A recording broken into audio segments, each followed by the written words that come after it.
Hey everyone, this is Felicia with Money with Mission. If you're watching on YouTube, which you should, you can see my garden at my new house. I'm really excited to be here. My office isn't set up, so I took the opportunity to show you my real background.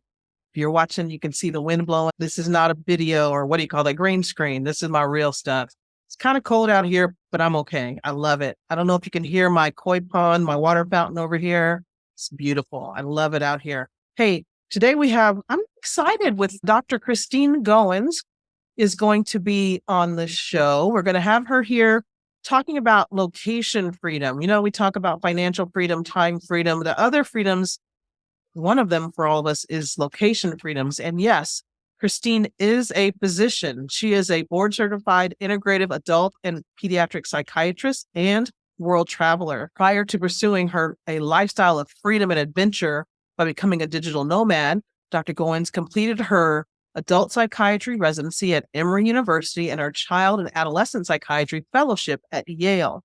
Given her passion for exploring healing approaches outside of conventional practice, she also completed an integrative medicine fellowship at the Andrew Weil Center for Integrative Medicine. Having served in several healthcare settings and various leadership positions within academic centers, Dr. Goins has witnessed firsthand the impact that burnout, stress, and work-life imbalance can have on physicians' lives.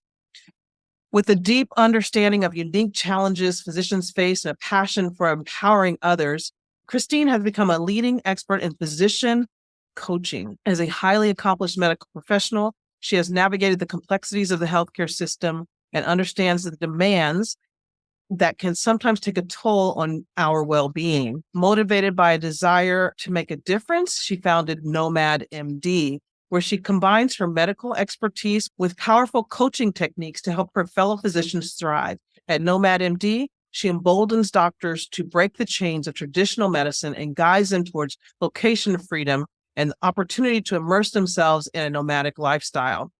With a fast track to financial and time freedom, their lives become a captivating tapestry of travel and exhilarating adventures. You guys are going to love this show. I loved talking to Kristine, and I think you're going to like it too. Remember, even if you're not wanting to travel and be other places and see other things and practice in that manner, having the ability to do so, having the ability to practice the way you want to, whether you're in one place because that's where your family and your kids are, or whether you can travel and go wherever you want and teach your kids from home if that's what you want. Just having the conversation with Kristine and seeing the possibilities, getting our minds open to the creativity that we actually truly have is amazing. Enjoy the show. Let me know what you think. I'd love to hear your feedback. Be the change you want to see. Make a difference by giving your money a purpose, a mission to do good. Welcome to Money with Mission, where we show you how to create passive income so that you have options for how to work and how to live your life while leaving a legacy of positive social impact.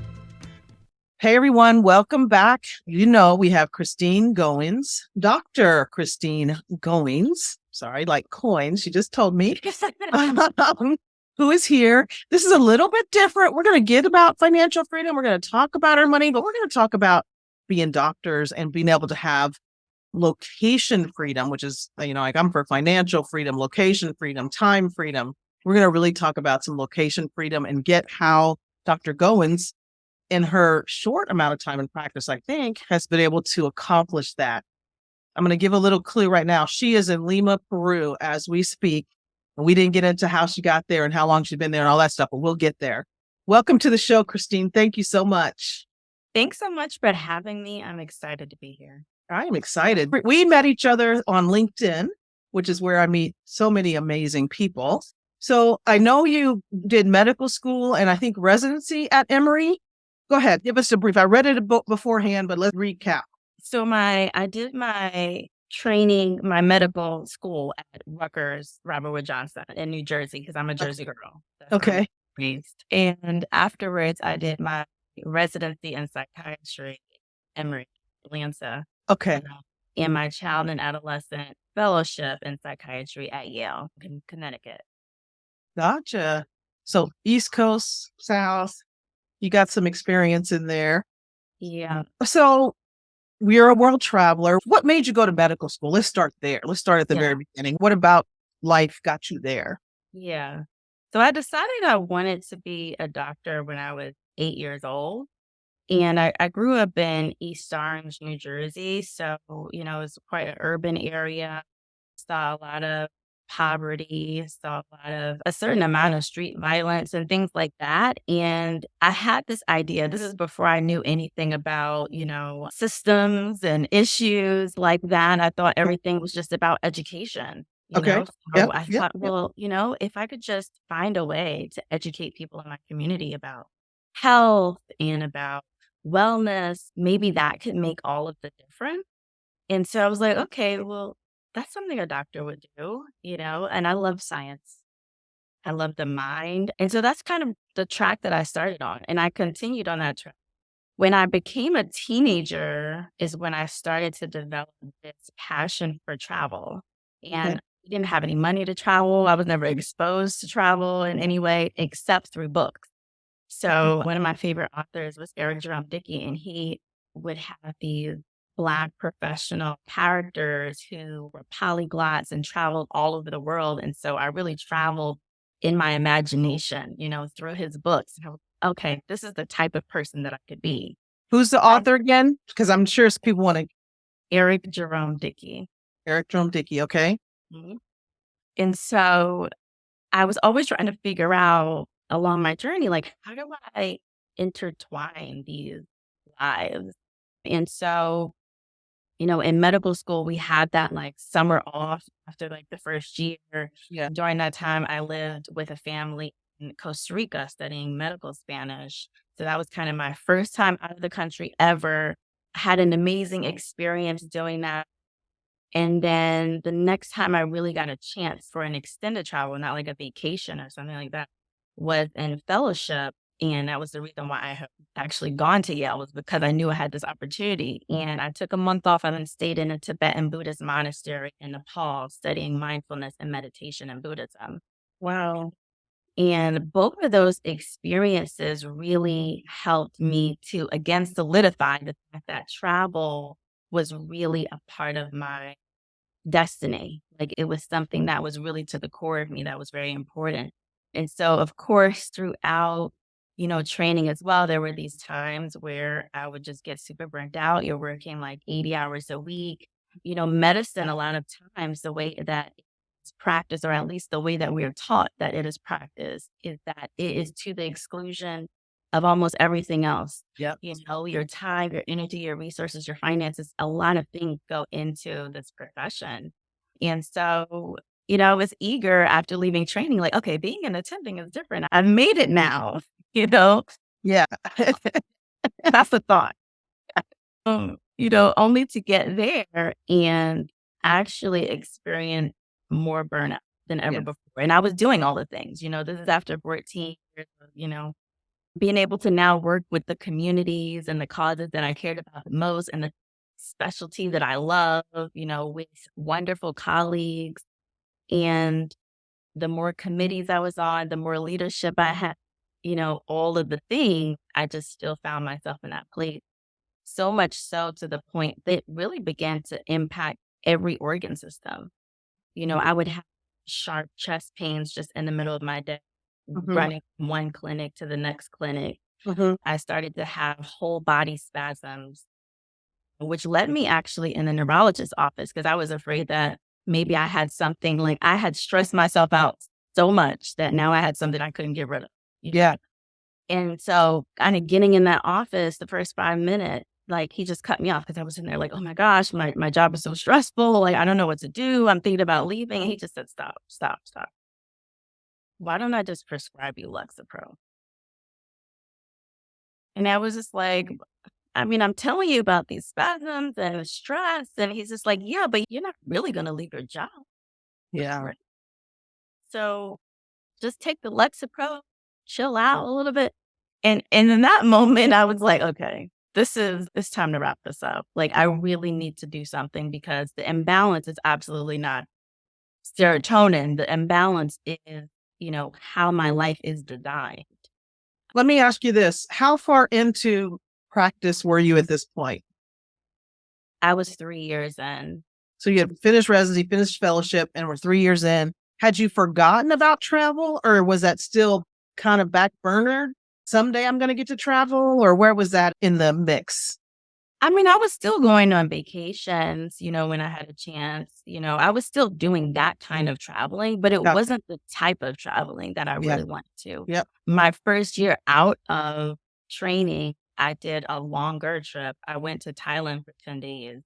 And I remember sitting on Cotton Beach and writing in my journal as I was looking at the ocean. And I was writing down that this was my life. Like I could feel it, in my Mhm. spirit. This was my life. And so my 17-hour flight back, I was like frivolously like writing out a plan of like how I was going to make it happen. But it was a 5-year plan. Okay. Okay. So now you're back in, you're 3 years in, you're at this doctor's office who, as we do in medicine, put everything into a box. This was your head box, and you need this medicine that'll help your head be able to keep doing the thing you're doing that's killing you. Right? Okay. Yeah. I just want to make sure everybody's blunt. Let's blunt it down. So we give people medicine so they can keep doing what they're doing that is killing them. Okay, go ahead. How did you decide to handle that? So, in typical fashion of persevering through, I kept going. Mhm. And during COVID, during the initial stages, during that year, both of my grandmothers died. And I think with all of those things just kind of happening at once, it was a big wake up call for me. That, I had made this 5-year plan, but 5 years wasn't a guaranteed thing. And so I really focused in on that time is just this precious commodity that we think we have, but Mhm. we're never going to get this time back. And so I said, this 5-year plan is not going to work. I sat down, I changed my 5-year plan to a 5-month plan. I put in my 4 months, not 2 weeks, but my 4 months, because I was in a lot of clinics. Yeah. And I said, I'm out. I bought a one-way ticket to Colombia. Okay. So let's talk about how you felt the day you gave your 4-month notice. What made you decide to do 4 months? I mean, why didn't you wait until it was closer to time? So talk through your thought process on that. Yeah. I mean, at the time, I was the chair of the Jedi committee. I was, associate program director for a fellowship program. I mean, I had positions where I couldn't easily just step away. I was working in 6 different schools. I was Okay. in 2, different community centers. And, I was doing too much to just abandon my patients and my colleagues in that way. Okay. So it was more about how you felt towards what you were doing Yeah. than, because I'm thinking for me, it would be, I need to go ahead and put this out in the world that I am leaving in this amount of time so that I do it. Otherwise, I'll push it off and push it off and push it off. That's how I think I would have. I was like, I've got to tell somebody right now that this is happening so that I can't back off of it. Well, that's what I did. I said, in 4 months, I'm leaving. This is the date. So I already bought my ticket. Stop. It's happening. So I agree. It's, you have to commit to it. Yes. Because Yes. If not, you'll find 10,000 reasons why you saw it. Right. That was just the inspirational moment, and now you're back. Why it won't work. Exactly. So why Colombia? So I had a lot of reasons for Colombia. Remember, this is still like not too far, after COVID, had began. This is the year after. So I wanted to be close enough proximity where I can be in the States in 3 hours if something else were to like happen. Okay. I had studied Spanish in college. That was my minor. So I wanted to be somewhere where I was going to be working on my Spanish language skill. I needed to be next to the water because the Mhm. water is like my place of We're the peace. yes. We're Tranquility. the same on that one. Yes. So I had to do that. I needed to be somewhere warm Yes. with the sun. And it was really important for me, especially for that first location, to be somewhere with my people from the African diaspora because I wanted to see myself Okay. reflected in the people. Okay. All right. And when you left practice, were you planning to practice or were you just, I'm done. I can't do this anymore? Did you have a plan as far as that's concerned? So when I left fellowship, I automatically did 2 things. So I went into academia, but I also started my PLLC simultaneously. Okay. So I had PLLC. PLLC, for those who don't know, professional limited liability company.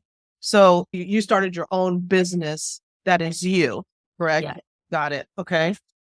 All right. So I was always doing them simultaneously. Okay. I was doing my own thing, like 1 day a week, contracting, the same kind of work, in adult and child psychiatry, but just for myself. And so that really allowed me to, as I was moving forward, to separate my finances in a way that I always had a piece that I was saving or investing, and I always had a piece that I would use for my living expenses. So Okay. that one way to kind of begin that journey where, people leave and they have, some kind of emergency fund, by that point, because it had been 3 years, I really had a nephew fund. Like I really could fund myself for years, without working at all, though I didn't plan to not work.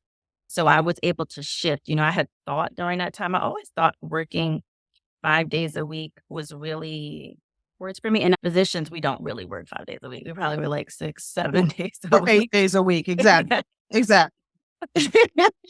So when I left, I was like, no, I have to change this around. So I vowed to myself, we're only working 2 days a week. So the other 5 days, I just travel and relax or engage in other projects. Okay. So I'm going to back up to that financial part again. So you actually saved. Did you come out of medical school residency fellowship with a lot of debt, student debt? I did. I Okay. did. And that was one of the things that made me not want to leave. Yeah. Because, I thought, well, this is the only way that I'll ever be able to pay this stuff off is to stay in this Yeah. situation. Yes. And just do the whole 10 years and get PSLF. That's the only way. What's that? The Public Service Loan Forgiveness Program. Gotcha. Yep. I want to make sure everybody knows all these letters because Absolutely. some of these I'm just learning too. So how did you shift that mindset that you don't have to sit in there for 10 years? What happened besides the fact that you're like, I'm going to die if I stay here? Because I could just feel it in your words that you felt like that was going to happen. I think it was that, like the discomfort that I had of being in that situation was greater than the fear I had of what was going to happen on the other side. So Okay. that was the place. So I knew that I could figure out something else. I didn't know exactly what it was. So then did you start working through that financial plan when you came up? You probably started working before you came up with your 5-month plan. You had your 5-year plan.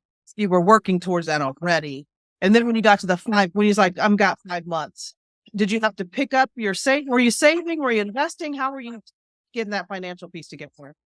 So all the way back in training is really when I began to work on my financial literacy, because I didn't grow up in a house where we talked about money except to say that like it didn't grow on trees and that we didn't have. So Yeah. and anything else about it, I didn't know.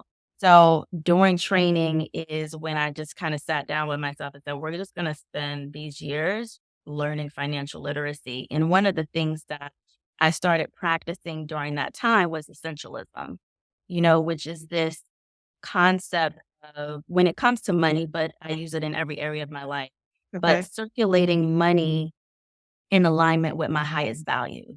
Okay. And because I began doing that, it really allowed me to have more clarity and live with intentionality around the things that I really wanted. So that really helped me to streamline my savings and my investing, because I really circulated on things I cared about. Everything else, I let go. And so I wasn't worried about what other people were doing, what other people had, and all of that. So I could kind of focus in. Can you give me an example of that? And use your words again that you use, because I want to make sure I remember what you just said. How you use essentialism? Is that the word? Essentialism. Where you spent your money in alignment with your highest values. Yeah. Give us an example of what that looked like for you. So for example, I learned in training that I really love living in communities that are walkable.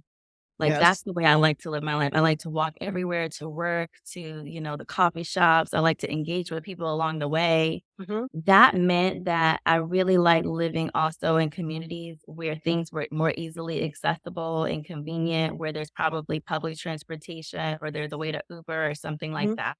And so when I moved to DC, actually, which is a place you can do those things in because Yes. it has a great public transportation system.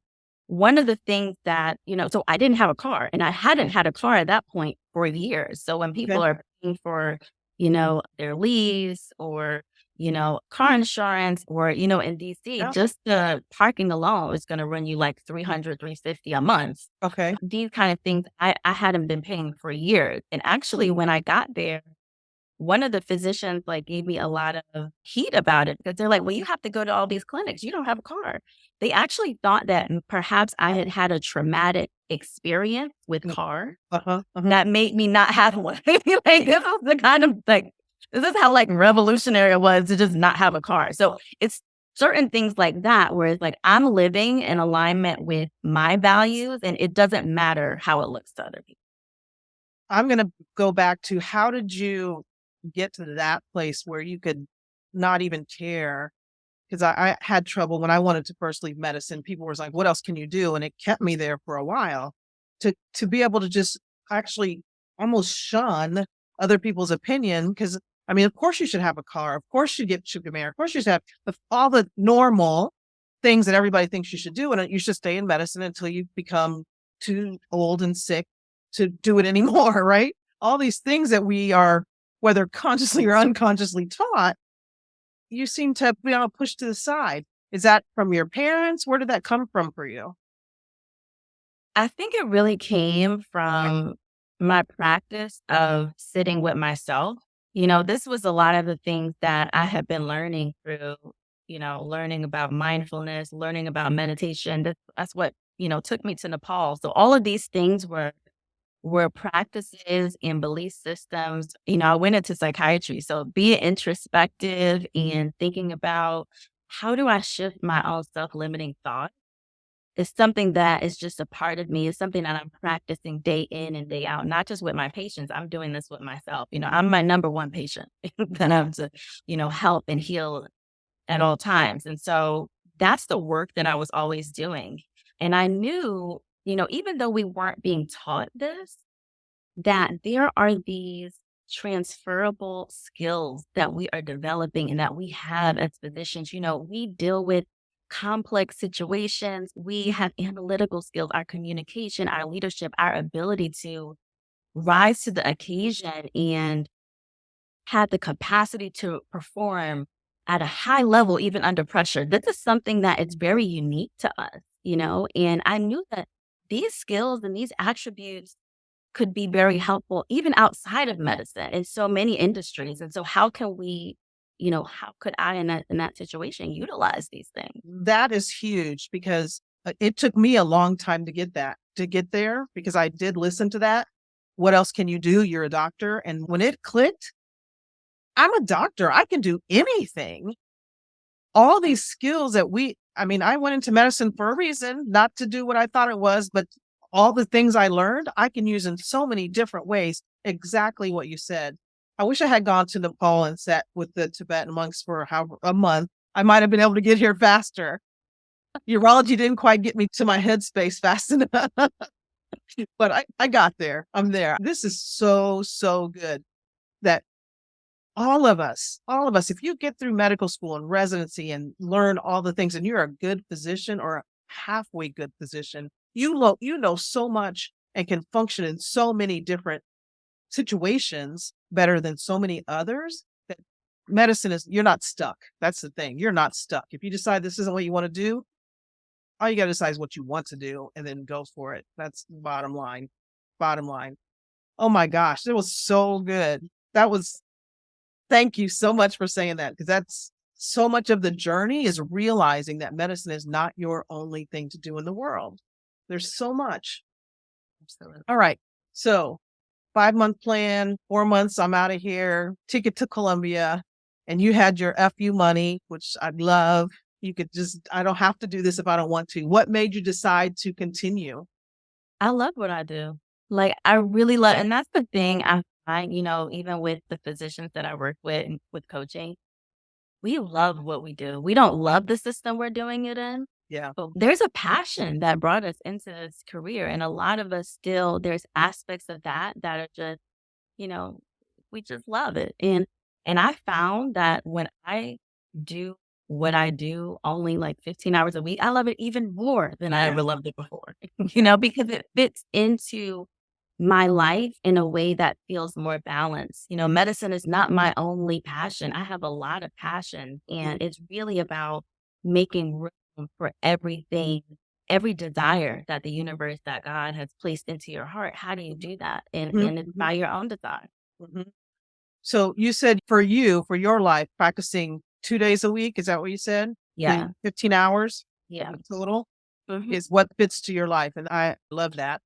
When you went to Colombia, did you start practicing again right away, or did you take some time? Talk about how that evolved into, or when you Yeah. left, you already planned to continue to practice? I had already planned. So I had been doing, that 1 day a week, throughout the 3 years, throughout my academic career. One And day a so week of your own of business. my own, yeah, Yeah. with my business. And so I said, okay, I'm going to do 2 days a week.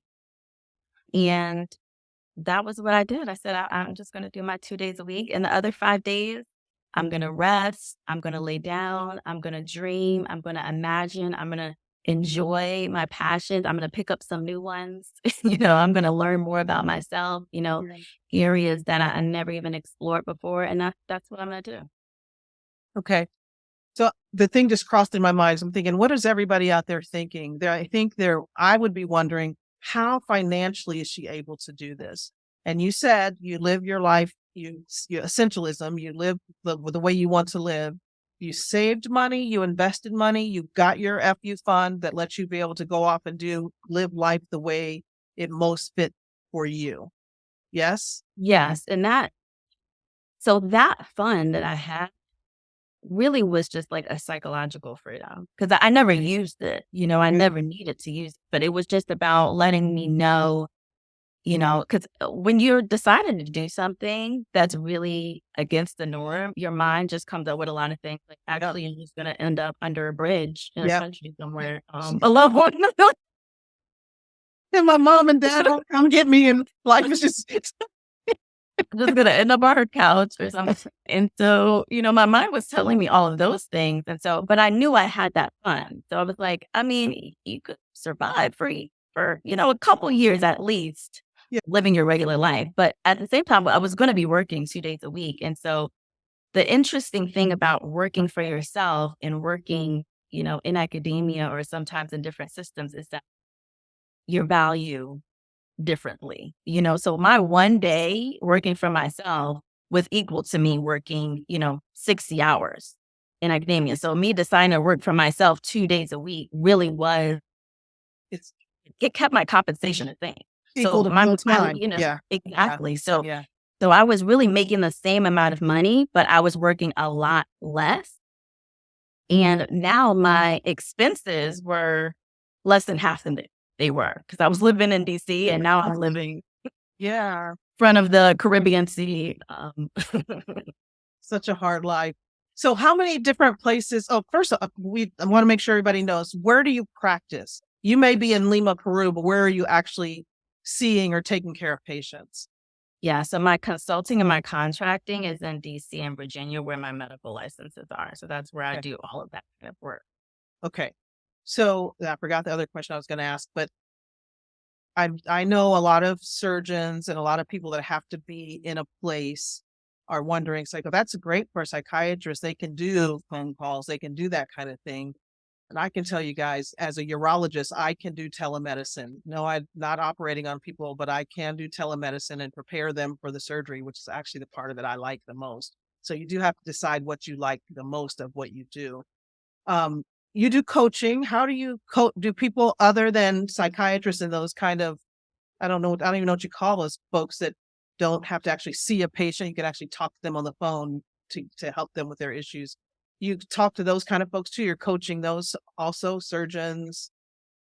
All kinds of doctors, because remember, when it comes to those transferable skills, we all have them, right? They're Yes. not just for psychiatrists or, or people who don't need to necessarily touch someone, or people who are, procedural, people who are doing surgery, all of these things. And that can come in a variety of forms. Like you mentioned, telemedicine.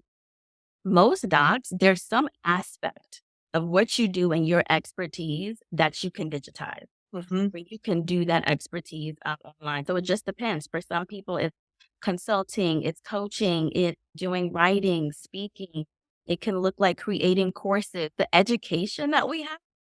How many other providers, how many other industries really need to know what we know? So it's really about allowing physicians to kind of expand their minds. Is not something that we were taught, in training in medical school. So it's really about breaking down our self-limiting thoughts about what we can achieve and who we are. Yeah. And that is the work that really helps to allow physicians to receive the freedom that they want. I love it because we get in a box and you know what you know. And we've been conditioned that this is the way this works. And working with you, it sounds like you get to open your box a little bit. Just even listening to you, hearing what you're doing opens the box. It's like, oh, this is possible. Me doing telemedicine as a urologist, me working 3 days a week, no call, no surgery. This is out here, folks. This is out here. You can practice the way you want to practice. So this is so good, so good, so good. And gives you time to do all those other things that are important to you. And you can still, your salary can stay pretty much the same functioning like this, just like it is with Kristine. This is so good. How long have you've been doing coaching for a while? I'm sure there's people that are just doing amazing things because of it. We need more docs with their minds open who love what we're doing and can do it at a higher level because we can have the rest of the things we want in our life. It's not about everybody leaving medicine. We know that can't happen. We know everybody doesn't want to leave medicine. Some of us want to practice and be better, just be better at it. And having the rest of the things in your life can do that. So financial freedom, time freedom, location freedom. I think Dr. Goins has them all going for her.